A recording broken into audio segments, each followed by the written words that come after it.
Attractive প্রেজেন্টেশনের অভাবে আমরা ইসলামের কথাকে তুলে ধরতে পারি না।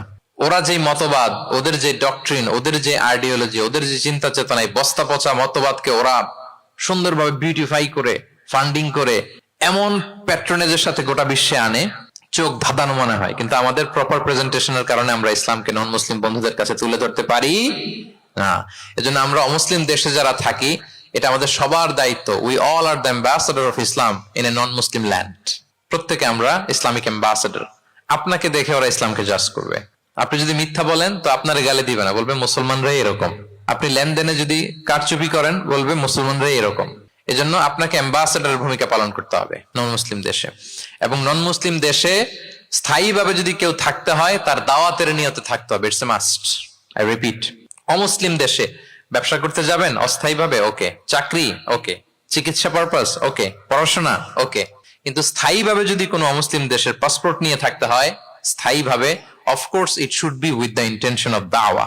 দাওয়াতে নিয়তে থাকতে হবে। যেমনটি রাসূল সাল্লাল্লাহু আলাইহি ওয়াসাল্লাম সাহাবারা ইসলামের সুমহান বাণীকে প্রচার করার জন্য অমুসলিম ভূখণ্ডে ছড়িয়ে পড়েছেন। এজন্য যারা পাসপোর্ট পেয়ে গেছেন সাউথ কোরিয়ার, অথবা এদেশে আছে নাকি সিস্টেম পাসপোর্ট পাওয়ার?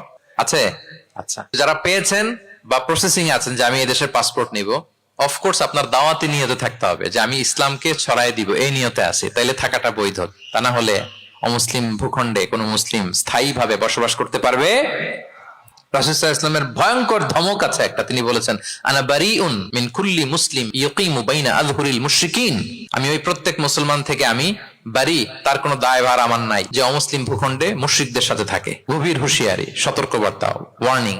কিন্তু যদি আপনি উইথ দ্য ইন্টেনশন অফ দাওয়াতে নিয়তে থাকেন যে এখানে আমি একটা মসজিদ করব, মসজিদের সাথে লেগে থাকবো, আমার বুদ্ধিস্ট প্রতিবেশীর কাছে আমি ইসলামের সুমহান বাণী পৌঁছে দিব, আমার কলিগদেরকে বুঝাবো দেখো ইসলাম খুব ফ্লেক্সিবল, এটা ন্যাচারাল রিলিজিয়ান, এটা মানবতার ধর্ম, এটা এমন এমন, এইভাবে আমি বুঝাবো, এই নিয়তে যদি আপনি থাকেন, তাহলে আপনি এই দেশে স্থায়ীভাবে থাকতে পারবেন। কথা কি বুঝতে পেরেছেন? এখন অন্যকে ইসলাম বুঝাইতে হলে তো আগে নিজের মানতে হবে নাকি? কথা বলেন। আপনি ইসলামের দাওয়া দিবেন, এখন আপনি নিজেই ইসলাম মানে না, তাহলে হবে? আগে নিজের মানতে হবে, কি বলেন? আগে নিজের ইসলামকে কি করতে হবে? মানতে হবে। আমার প্রিয় ভাইয়েরা, Islam is our identity, Islam is our honour. আমাদের সম্মান হচ্ছে ইসলামে। উমর ফারুক রাদিয়াল্লাহু তাআলা আনহু বলতেন, নাহনু কওমুন আ'আজ্জানাল্লাহু বিল ইসলাম। আমরা এমন জাতি যে জাতিকে আল্লাহ তাআলা ইসলাম দিয়ে সম্মানিত করেছে। ফাইনি বিতাগাইনাল ইজ্জাতা বিগাইরিহি আযাল্লানাল্লাহ। ইসলাম ছাড়া অন্য কোথাও যদি আমরা সম্মান তালাশ করি, তাহলে আমাদেরকে অপদস্থ করে ছাড়বেন কে? একটাই মনোনীত ধর্ম আল্লাহ তাআলার কাছে, সেটা হচ্ছে ইসলাম। আওয়াজ করে বলুন, সেটা কি? ইন্নাদ দীনা ইনদাল্লাহিল ইসলাম।